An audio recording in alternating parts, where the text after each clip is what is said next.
Et le plaisir est toujours intense de vous retrouver pour une nouvelle édition de Star Info, numéro inédit à partager avec vous pour le compte de cette très belle mi-journée. Heureux d'être là et comme vous le savez, je suis jamais seul dans cette belle aventure des créatures vraiment féeriques et qui ont décidé d'offrir leur sourire pour vous apporter une journée au top.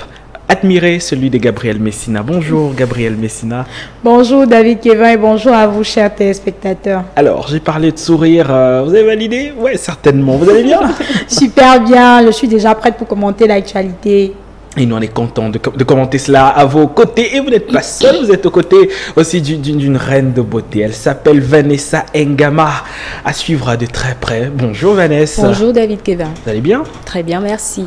C'est important, prête pour défoncer les pantillons pendant quelques minutes. Oui, très prête. Et vu que tout est réuni pour votre émission fétiche, démarrons tout de suite avec la première dorsale de cette production intitulée Le Buzz.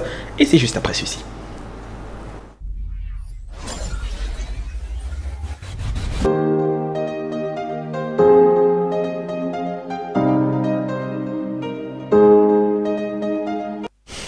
Et on démarre tout de suite le buzz avec des informations ahurissantes. Normal, c'est le buzz, ça a retenu l'attention de pas mal de personnes sur la toile et on en parle aujourd'hui. Alors, c'est l'histoire des sorciers qui se réunissent ensemble pour faire évoluer une grande communauté. Quand on dit de cette façon, ça nous ferait pas penser à un trailer américain, mais non. Alors, il s'agit du chef d'une communauté, ça se passe du côté de l'Afrique, qui invite tous les sorciers de sa communauté de mettre leur sorcellerie entre guillemets pour l'évolution de leur communauté plutôt que dans la destruction de leur communauté. Illustration facile en images. On découvre alors cette information qui a fait parler pas mal de personnes. Ça se passe du côté du Ghana. Il s'appelle Odefo Akin, 8e chef supérieur de la région traditionnelle des Kunfi au Ghana, qui a exhorté les sorciers de Srafa, une communauté de pêcheurs populaires de la région centrale, à utiliser leur pouvoir spirituel pour assurer le développement de la communauté plutôt que sa destruction. Bonne initiative. Seront-ils assez réceptifs les sorciers de cette communauté? Je ne sais pas pour vous, mais vous y croyez, vous, les sorciers? J'y crois parce que si c'est que toute l'Afrique, même pas seulement le cas du Ghana, si toute l'Afrique mettait ce potentiel en sorcellerie qu'on a, ça, on pourrait faire des choses vraiment grandioses qui peuvent nous aider dans le développement de toute l'Afrique en fait. Et maintenant, pour revenir sur le cas camerounais, on a eu un docteur, en sorcellerie ici. Oui. On a le docteur Bingono qui a soutenu une thèse en sorcellerie qui a été validée. Et justement, dans cette thèse-là, il prenait déjà la sorcellerie positive. Donc, il invitait les gens, au lieu de, je vais le dire à l'antenne, au lieu de manger ton frère, au lieu d'aller le vendre, au lieu de lui lancer des pics ou bien des sorts toute la nuit, tu pourrais utiliser cette sorcellerie pour développer ton pays. C'est de ça qu'il s'agissait donc durant cette thèse-là. Il devait aussi démontrer que la sorcellerie existe même d'abord, parce que tout le monde ne croit pas en la sorcellerie. Il y a des gens qui croient bec et ongle que ce sont des conneries, que ça n'existe pas. Voilà. Donc voilà. Donc déjà, sur le plan camerounais, on a quelqu'un qui a combattu pour ça et je pense que c'est une belle initiative du côté du Ghana qui nous vient là pour qu'on puisse également implémenter ça ici au Cameroun. Ça sera intéressant. Ce sera ultra intéressant et c'est important d'y revenir parce que vous le savez, c'est un phénomène qui a l'air anodin, peut-être un petit peu amusant même pour ceux qui nous regardent à l'instant, mais qui parle d'entités surnaturelles, parle du positif et du négatif. Et là on parle de sorciers qui pourraient véritablement aider une communauté. Est-ce que à la base, qui dit sorcellerie ne rime pas forcément avec destruction ou bien, on va dire, quelque chose d'assez moins constructif sur les bords? Parce que là, ça prête à confusion. C'est vrai. Déjà avec tous les problèmes que nous avons ici en Afrique, et nous avons même plus de sorciers que de prêtres. Et ce n'est pas vous qui le dites. Hein. C'est pas moi, désolée, je pense. Je pense que ce geste est à saluer et tous les sorciers qui nous regardent en ce moment, réunissez-vous, voilà, et puis vous copiez l'exemple de ce monsieur. Utilisez la sorcellerie pour faire développer votre pays, utilisez la sorcellerie pour sortir de la pauvreté, utilisez la sorcellerie du côté positif, vraiment. Nous allons Et Vanessa, à votre avis, les sorciers seront-ils réceptifs? Parce qu'on sait que c'est une grande... Ils ont parlé que du côté du Ghana, c'est une grande communauté de sorciers. Oui. Est-ce qu'à votre avis, ils seront réceptifs pour utiliser la sorcellerie pour faire évoluer la communauté? Je pense qu'ils le feront, en tout cas. Ils le feront. Et également, si ce qu'ils s'ils peuvent le faire, ça rendra le mot sorcellerie moins péjoratif. Parce que c'est exactement ça que le docteur Bingono stipulait dans sa thèse. Parce qu'ici en Afrique, même dans le cas du Cameroun, on utilise le mot sorcellerie. C'est péjoratif en fait. Ou bien quand on va insulter quelqu'un, on dit tu es sorcier. Voilà. Or, si c'est qu'on utilisait cette sorcellerie pour faire de bonnes choses, ce mot ne sera plus péjoratif. Ça sera un mot, comme on dit, prêtre. Voilà. Et je me rappelle cette artiste canadienne, Céline Dion, qui, dans sa musique, elle dit « J'évoquerai les marabouts de l'Afrique pour t'envoûter ». Donc, l'Afrique est déjà reconnue pour, voilà, pour les grands sorciers, pour ce phénomène. Les marabouts d'Afrique. Vous chantez souvent? Quelquefois, même quand ma voix n'est pas fléteuse, mais bon. J'aurais au moins essayé en fait. Mais moi, on vous taguerait moi le mérite d'avoir essayé. Une chose est sûre, la sorcellerie, ce n'est plus un mythe. On le sait, c'est quelque chose un peu qui relève de l'abstrait.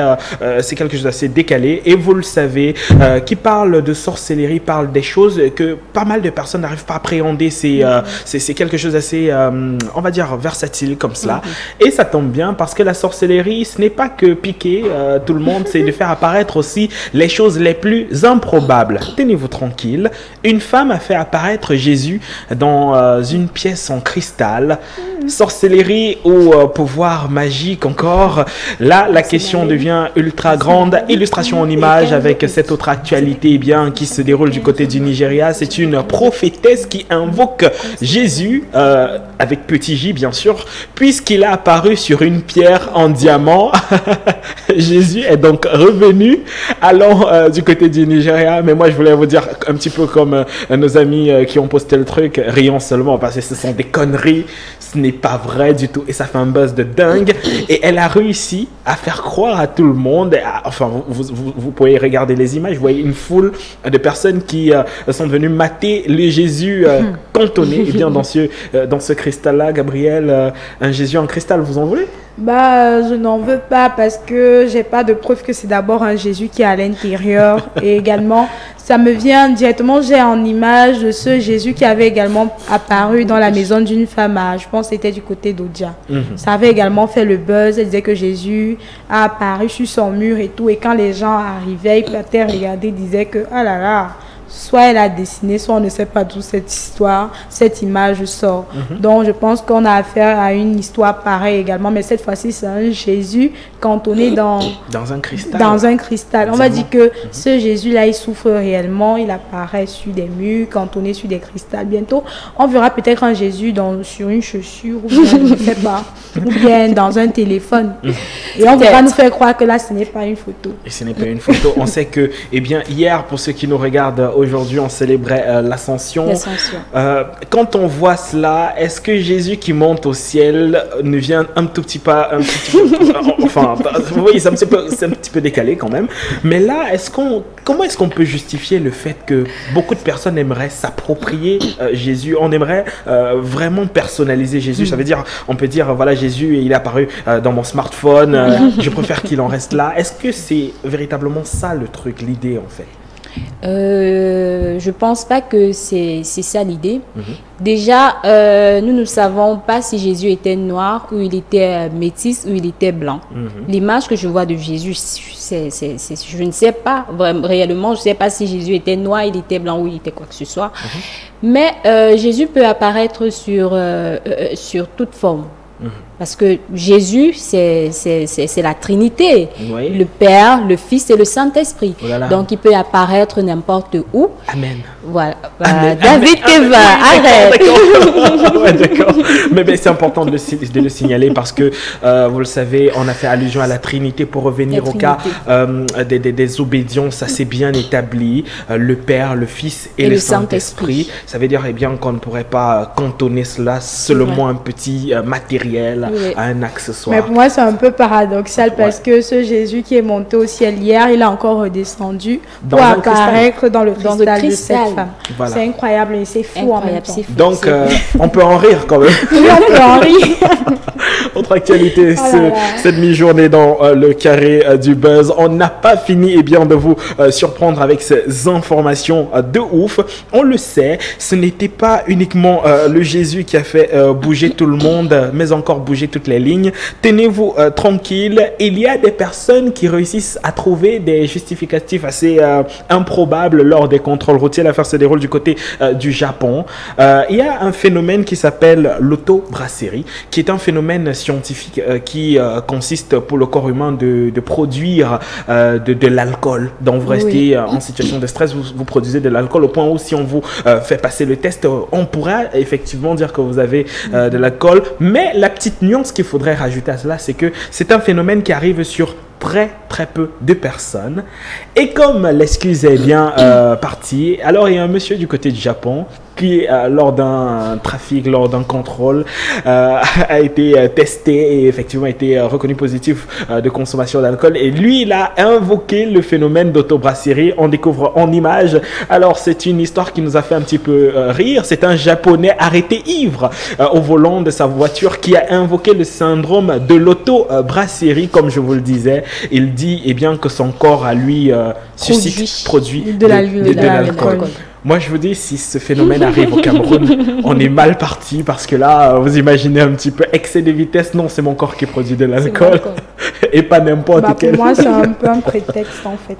Mais quand vous voyez cela, est-ce que ce n'est pas un peu trop ingénieux à un moment donné? Parce que d'un point de vue légal, il faudrait une procédure. Il faudrait effectivement qu'ils suivent une batterie d'examination par les autorités compétentes pour être pénalisés ou non? Est-ce que vous trouvez que c'est pas un peu ingénieux de la part de ce monsieur? Je trouve que c'est vraiment ingénieux et que les policiers, tôt ou tard, ils sont toujours obligés d'abandonner les poursuites en fait parce qu'il n'y a pas le temps. Il y a plusieurs véhicules qui doivent suivre, plusieurs personnes qui doivent tester le taux d'alcoolémie. Donc, rester figé sur un monsieur et dire attendez-vous, on va vous amener à l'hôpital pour faire des examens, pour voir si réellement vous avez vraiment le syndrome de brasserie et tout. Voilà. Donc, vraiment, on va dire que c'est ingénieux de ce côté-là. Et si on pouvait revenir avec ça ici au Cameroun, c'est que tout le monde aura le justificatif sur n'importe quel accident et tout qui va se produire ici. Quand on va dire que vous avez fait cet accident parce que vous étiez sous et tout, vous avez consommé de l'alcool, tout le monde dira que j'ai le syndrome d'auto. Voilà. Vanessa Ngama, vous aurez été, vous imaginez, vous êtes flic et que vous tombez sur une patrouille comme cela et que vous devez prendre une décision directe, quelqu'un vous sort une réponse comme cela. Qu'est-ce que vous ferez? Je ferais descendre la personne immédiatement de son véhicule parce que le syndrome de l'autobrasserie, jamais entendu. Alors, je le ferais descendre pour avoir ample information et puis consulter même un médecin pour savoir si vraiment... J'imagine aussi le concept de faux carnet qui peut se construire autour, en fait. Non, moi, je pense que c'est quelque chose qui a été spontanément, c'est sorti spontanément comme ça. Je pense, il n'a pas réfléchi, c'est... Directement, j'ai le syndrome de l'auto-brasserie en moi. Et vous imaginez, parce qu'il faut le dire, c'est quand même tristounet, lui il souffre de syndrome d'auto-brasserie, moi je souffre d'un autre syndrome que je voudrais avouer avec vous aujourd'hui, c'est le syndrome d'autolexicologie. Ça veut dire que les propos peuvent sortir à tout moment et on retrouve l'autocongosta. D'accord, c'est important tout de même. Alors, autre actualité pour aujourd'hui dans le buzz. Alors, c'est une histoire qui se déroule dans un aéroport. Le saviez-vous? Un mec est mort pour rien. Un mec est mort pour rien.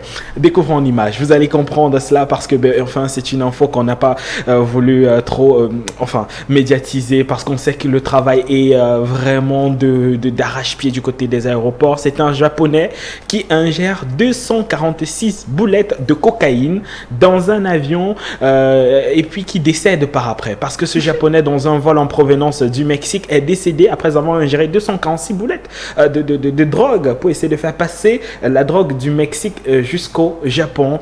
Comme quoi tous les moyens sont bons, du moins quand c'est utile et quand c'est pratique. Mais est-ce qu'on devrait mourir pour aussi peu, Vanessa? Non, pas du tout. Parce que les choses mondaines Ça sert à quoi déjà à un homme de gagner le monde et de perdre sa vie? Alléluia. Ça ne sert à rien. Alléluia. Enfin, quand on retrouve cette part. Non, non, c'est important de le dire. Rien du tout. Ouais. Alors, vraiment, c'est triste. Vraiment, c'est très triste de sa part, mais c'est aussi un message pour d'autres qui utilisent voilà, des voies pas des voies orthodoxes pour atteindre à leurs objectifs, comme ce monsieur, malheureusement pour lui. 246 boulettes, vous le ferez pas. Déjà bon, je le ferai même pas en fait, même si je dois les dissimuler ou même si c'est pas sur mon corps, je ne le ferai pas en fait. Moi, c'est quasi stupide parce que même quand tu te fais choper, ça fait plein d'années de prison en fait. On dit ça fait plus de la taille de 20 shawarma, voilà, vous imaginez un petit peu. Avalé, 99 jours pour le voleur. Oui, et un jour pour l'attraper. Pour le grand patron. Et ça a été fait. Malheureusement, il est décédé. Et l'histoire retiendra qu'il a tenté de gravir certains échelons. Vous regardez Star Info, bougez pas, la prochaine dorsale, c'est Lectu People.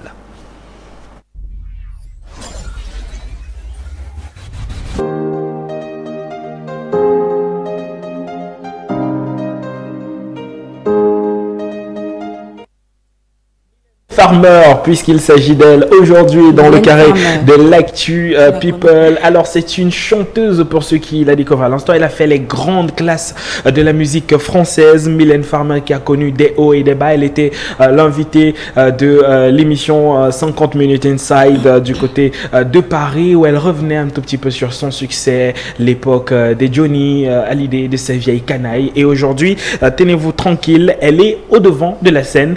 Mylène Farmer qu'on retrouve en image à l'instant avec ses derniers adieux. Fera-t-elle ses derniers adieux lors de son concert à Paris? Il se pourrait bien que l'artiste tenterait de mettre la clé sous le paillasson, et c'est quand même assez tristounet. Vous avez sans doute déjà entendu parler de Mylène Farmer. Oui, on l'a connue, surtout qu'elle était, on va dire, une très belle dame. Oui. Bon, elle nous a un peu embrouillé avec ses couleurs de cheveux. Tantôt elle était blonde, tantôt elle était brune, mais là en image on a même affaire à une rouge en fait, une rousse en fait. Voilà. Donc Mylène Farmer nous a baissé avec ses musiques et c'est vraiment dommage qu'elle va déjà, qu'on va se séparer d'elle. C'est vrai que, même si elle arrête de chanter, ça n'exclut pas le fait qu'elle participera toujours à des plateaux TV ou bien à des émissions. Elle sera toujours là, mais plus en tant qu'artiste en fait. Donc, elle va réellement beaucoup nous manquer, mais elle a beaucoup de singles et d'albums qu'elle a laissés disponibles pour ses fans comme moi. Et c'est bien dit. Qu'on suivra. Parfaitement. Alors, ce que vous savez, c'est un falling down pour Mylène Farmer, mais c'est un comeback pour une femme que vous allez découvrir, Vanessa Ngama. Elle s'appelle Zena Aliza Khalil.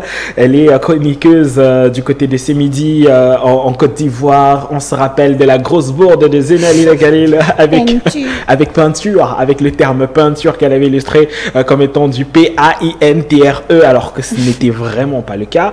Alors, elle revient cette fois-ci avec un cliché magnifique d'elle et de sa maman.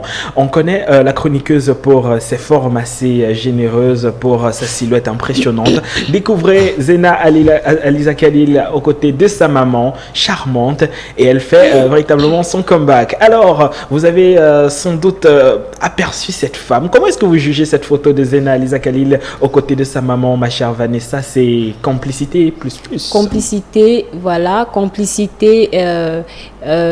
C'est-à-dire sur cette photo, elle est heureuse de rendre hommage à sa maman. Bien que sa maman soit vivante, elle décide de prendre des photos avec elle pour montrer à quel point elle célèbre sa maman, parce que je pense que c'était à l'honneur de la fête des mères. La fête des mères qui s'est célébrée le 27. Voilà, qui est passé il y a quelques jours. Quelques jours, voilà. Donc, j'adore, j'aime bien cette photo qui représente la femme africaine. Elle n'a pas peur, elle n'a pas honte de sa maman. Il y en a certains qui n'oseraient même pas poser avec leur maman, mais je salue cet acte, vraiment j'adore cette photo. Ouais, et il faut dire qu'elle a rebondi après l'incident que vous avez connu, ma chère Gabrielle. Elle était même à un moment donné, pour ceux qui ne le savent pas, entre guillemets, du côté de ces midis, sa chronique People, parce qu'elle fait aussi le même boulot que vous et nous sur cette antenne-là. Elle était un petit peu mise de côté, mais là, elle revient avec cette photo et on l'a retrouvée encore sur les antennes de ces midis, comme quoi finalement, on a fumé le calumet de la paix. Bon, en tout cas, on va dire que ce gros buzz dont elle a subi, je pense, c'était au mois de février, vraiment passé, et que maintenant elle peut reprendre, poursuivre sa rubrique en paix. Une rubrique d'ailleurs que pour moi, elle anime super bien oui. et qui est super intéressant. Voilà.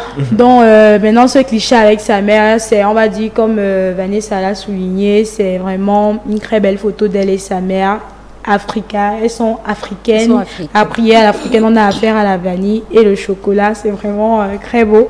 Et directement, on voit beaucoup de traits de ressemblance sur l'image. On sent directement que c'est sa maman, même si elles n'ont pas le même teint, en fait. Directement, on ressent qu'on a affaire à la maman de Zena. Et c'est une belle initiative, comme Vanessa l'a souligné. C'est pas tout le monde qui s'assume et qui ose prendre des clichés avec sa maman, et Zena l'a fait, et voilà, on a la preuve en image. On ne peut que saluer. Et on était dans la série des comebacks, forcément sur les feux des projecteurs, et on est allé cette fois-ci du côté de Chang, oui, pour aller dénicher quelqu'un, une star que vous avez connue, qui vous avez fait danser, qui vous a fait vibrer il n'y a pas longtemps, lui qui a décidé bien de revenir sur les feux des projecteurs. Il s'appelle Dexy, et il aurait fallu aller du côté de Chang pour le compte des Jeux universitaires pour retrouver le mec qui a décidé bien de présenter son nouveau single qui est désormais disponible. Illustration facile à l'instant, on découvre Dexy qui a fait son grand retour. Il était du côté de Chang avec plusieurs raisons. Déjà parce que c'est son village, pour ceux qui ne le savaient pas. Il est originaire de ce côté-là, et après un grand silence, le King est de retour et personne n'ignore la beauté et le charme de son dernier bébé qui est désormais disponible, intitulé 3 en 1. Une chanson qu'il porte bien avec des idéaux qu'il défend. On rappelle encore que depuis sa séparation avec Bacardi, avec le groupe Empire, la carrière du jeune homme n'a plus été la même. Alors moi j'ai envie de vous demander, Vanessa, il vous manque un petit peu ce cher Dexy? C'est vrai, il me manque vraiment de son sang. Tu es mon plus beau cadeau. Vraiment, ça a cartonné. Et j'espère que son comeback va nous faire vibrer comme il a fait dans les années antérieures. Voilà. Et il faut dire que c'est pas tout, parce que on a découvert chez nos chroniqueuses des talents de chanteuses. Et on va organiser une émission spéciale chansonnette, pourquoi pas, pour nos amis. Et cette fois-ci, on va prendre la prochaine dorsale de cette production. Ne bougez pas, c'est tout de suite.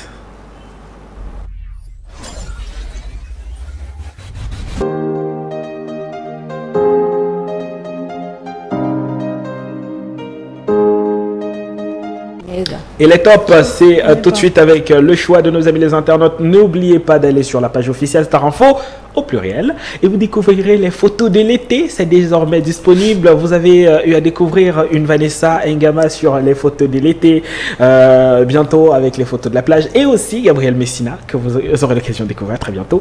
Abonnez-vous et envoyez-nous certainement les tops du jour. On démarre avec les premières illustrations dans le carré des tops, ma chère Gabrielle. Alors, il s'agit d'un couple. Illustration facile, un couple qui fait véritablement plaisir au Cameroun, celui du président de la République et de la première dame lors de ce magnifique dîner de l'unité.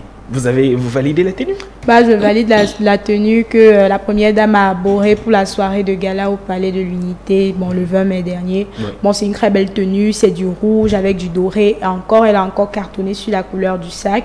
Donc, même le chef de l'État n'était pas à plaindre. Même lui-même également, il se défend bien sur cette tenue-là. Donc, on va dire que le couple camerounais le plus glamour c'est encore affiché avec de plus belles tenues. Donc, je valide cette tenue. Un costume sombre, costume d'apparat, c'est assez impressionnant quand même. On voit une tenue qui rehausse un peu effectivement la beauté, la prestance. Une note par rapport à cette tenue, Vanessa? Une note, je dirais 10 sur 10. Ouais, 10. Déjà, nous voyons le charisme du premier, en fait, du président camerounais et la première dame. Ouais.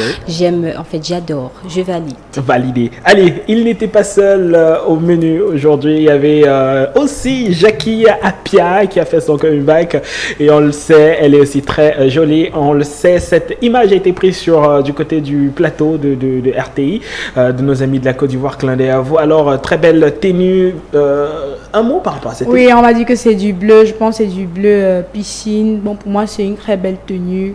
Et je pense qu'elle voulait passer un message à travers cette tenue que même si on est chic, bien habillé et tout, nous restons des femmes africaines. Et voilà, je pense que le message est passé sur ce cliché-là. Et voilà, elle est très bien maquillée, très bien mise. Je valide cette tenue et ce classement également, ce choix des internautes. Et elle pile forcément dans le mortier. C'est une activité que vous faites souvent? Bien sûr, le quem. Ah, vous pilez le... Je pile le quem. Ah bon? Ouais, bien sûr. Quand vous invitez un de ces quatre pour... Bien, avec plaisir, David Kevin. C'est chouette quand même. C'est ce qu'on appelle les avantages des services. Qu'est-ce qu'on y peut? On termine avec la prochaine image dans le carré bien, des tops aujourd'hui. Alors, c'est une image assez shine que je vous invite à découvrir à l'instant en image. Alors, la belle illustration de Kris Jenner, plus de 115 498 réactions sur les réseaux sociaux. La tenue, un mot pour cela? Bon, je valide cette tenue de Kim Kardashian que sa mère Kris Jenner a publiée la semaine dernière. Cette tenue a vraiment fait sensation sur Internet en fait parce que bon, on connaît Kim Kardashian avec ses looks Yeezy un peu déjantés, décalés. Bon, on se dit également que ces jours-ci, l'habillement, comme elle est déjà maman de 4 enfants, ce n'est plus gros ça et tout. En tout cas, elle a redoré son blason avec cette tenue qu'elle nous présente là en image. Ce sont des fleurs. On va dire que c'est vraiment recherché. Également, le maquillage, il est frais assorti à sa tenue. Je pense que c'est, on va dire, c'est un comeback de Kim Kardashian. On espère que ça va durer. Vous essayerez forcément cette tenue? Bien sûr, j'essaierai cette tenue. Non seulement ça affirme la beauté, voilà, avec des épaules en pétales, en pétales, fleurs. bah, c'est très beau. Oh là là. C'est très beau. Et puis, je valide cette tenue. Beauté, fleurs, pétales. Ouais. On est sur un petit nuage dans cette émission. Allez, on termine avec avant et après. C'est une dorsale que vous allez découvrir. Peut-être des surprises au rendez-vous. On regarde.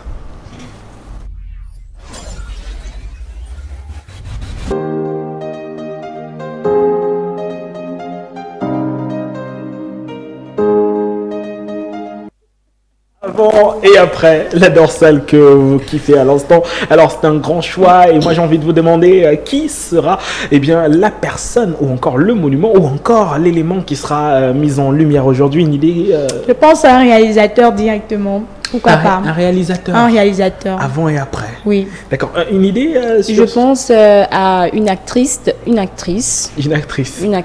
D'accord. Américaine. D'accord. Vous savez, pense. on parlait de magie en début d'émission. Moi, j'ai envie de faire un peu de magie pour dire illustration à l'image, à l'instant.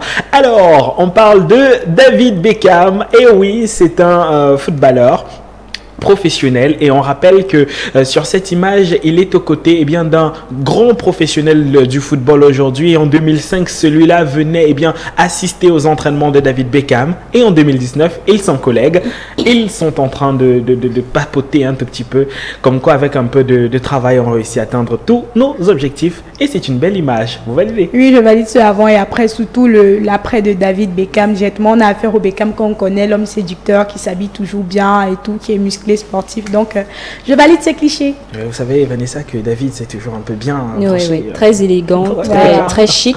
D'accord, c'est David Beckham. En tout cas, c'est ce qu'il fallait retenir pour aujourd'hui. Merci à vous d'avoir regardé Star Info, édition spéciale de ce jour. Je vous dis merci, Gabriel. Merci à toi, David Kevin, et merci à vous, chers téléspectateurs. Juste envie de faire un coucou express à Marina Corvina qui est en studio avec nous aujourd'hui. Et quant à moi, je vous donne rendez-vous lundi. On donne rendez-vous lundi. Merci, Vanessa. Merci, David Kevin, et coucou à nos téléspectateurs. Voilà qui est bien dit. Gardez toujours la H-attitude. On revient en clair et en net à lundi. Et d'ici là, passez un superbe week-end. Je suis parti. Salut.